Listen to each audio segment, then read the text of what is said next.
Hello and welcome to the third episode of Get to Know Their Honors by Government House.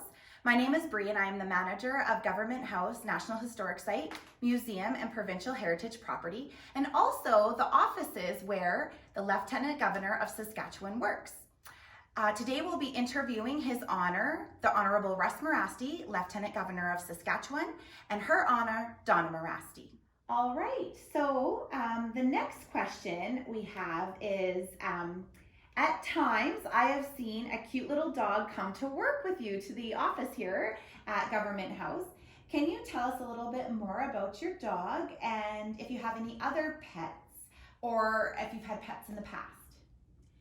Sure. Jasper is a Bichon Cross. He's about a year and a half old.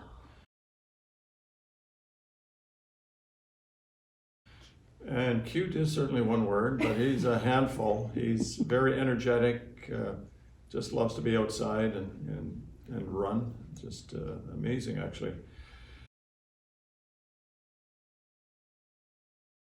And we don't have any other pets currently. We do have a history of dogs, certainly, and always had a dog. Okay. And part of my history is with the RCMP, and I was actually a police dog handler for a number of years. Great. And so very much in tune with dogs and like having them around. And then growing up, my grandfather had sled dogs, and that although he didn't use them extensively, it was kind of near the end of the use of the dogs. So yeah, the dogs have always been around us. As well, our son and daughter both have dogs. So. Dog people for sure. Yes. Oh yes. Yeah, I grew up with always dogs around, but usually they were sled dogs. Okay. They weren't actually pets. Right. And when I first got my first pet, my parents were wondering what was wrong with me bringing a pet home into their house. But we've always had dogs, and Jasper, I think, is probably the most energetic dog we've ever had.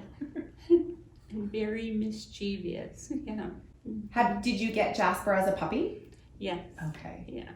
And still at a year and a half, very energetic. Oh, very much. Yes. Okay. He gets us out the door in the morning and evening.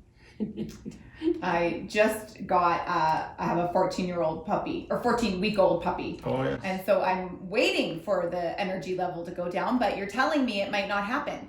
Not likely, depending on the breed, but not likely. Yeah. Well, Jasper's very cute. I see him every once in a while. Some people would say that, do say that the dogs reflect the owners, right, in terms of their personality and their behavior, so. Well, you're very energetic, so maybe. There you go. All right. So the next question comes from Les Austriak. So he wrote, I would like to ask their honors if they can recall hearing their ancestors talk about traveling throughout the North decades ago. Yes, this is a question that I really, really appreciate because it does bring back those memories of elders particularly talking about traveling across the land and down rivers and across lakes to reach their trap lines and where they spent the different seasons. But it's much deeper than that because it speaks to who I am inside, but although I didn't participate in that kind of travel myself, it was past those days. Just hearing the stories really brought to the forefront for me, the strength of our people, the resiliency, and probably most importantly, the connection to the land, which I still feel very strongly. So yeah, it's something that is pretty special when I'm of the generation where I still heard those stories in the first person, right? And unfortunately, we're losing that now. But there are still people who do travel quite extensively as part of their activities. There's still some trapping going on. There is one story that I do want to share. I was invited to a fishing camp on Hatchet Lake, which is in the far north. And as it turns out, I learned while I was visiting there that a great aunt and uncle of mine from Stanley Mission used to trap in the area. And it's actually about 300 miles by lake and river to get there from where they lived in Stanley Mission. Wow.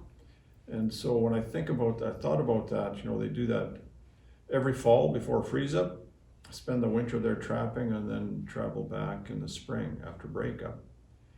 And the strength and the resiliency to do that year in, year out, just to really make a living and support their family.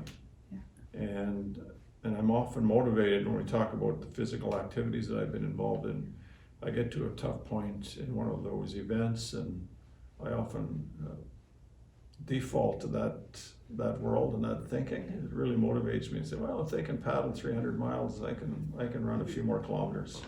Yeah, right. For sure. So very fond memories of that. Great, thank you for sharing. Growing up in the Cumberland Delta, it was rich with history for traveling on the river, because the river was the highway then, and even when I was a little girl, we didn't have the road yet, so a lot of our services were from Cumberland House to the Paul, Manitoba, and we also had relatives in northern Manitoba that would come like for ceremonies, for some of our funerals and weddings, and they came to visit, and they would use the river in the summer, and by dog team or at that time it was bombardier, so they would come from the Paw. And so I grew up with that rich history of people traveling on the land. So that's where a lot of our stories come from. I have a great uncle who was in the York boat days doing freighting from Manitoba to Saskatchewan. Wow. And I also had an uncle who would paddle to come and visit us in the summer, or come by boat to come hunting with his brothers, as he lived in northern Manitoba. So the water and lakes and rivers were a very important way to go places. Mm-hmm. How long would that trip take them from Manitoba to Cumberland House? It would probably take, I think they might have camped overnight. Yeah. It was 90 miles by Wow. river, so they would camp somewhere if they were paddling, or if they were taking just a slow boat. Because years ago they didn't have the fast boats that we have. It is hard to imagine, and how beautiful that would have been, that travel, and hard, probably very challenging and hard, but thinking about it would be such a beautiful journey. Mm-hmm. Incredible journeys. I mean, it was their way of life, though, right? Yeah. They didn't know any different. Right. And sometimes I think that we're missing some of that. Yeah. Yeah. Certainly, like I said, it motivates me when I get in a tough place. Yeah. Well, wonderful. Thank you for sharing that with us. So that's all the time we have for this episode. Thank you, Your Honors. Okay. And tune in next time for our next episode and last episode of Get to Know Their Honors.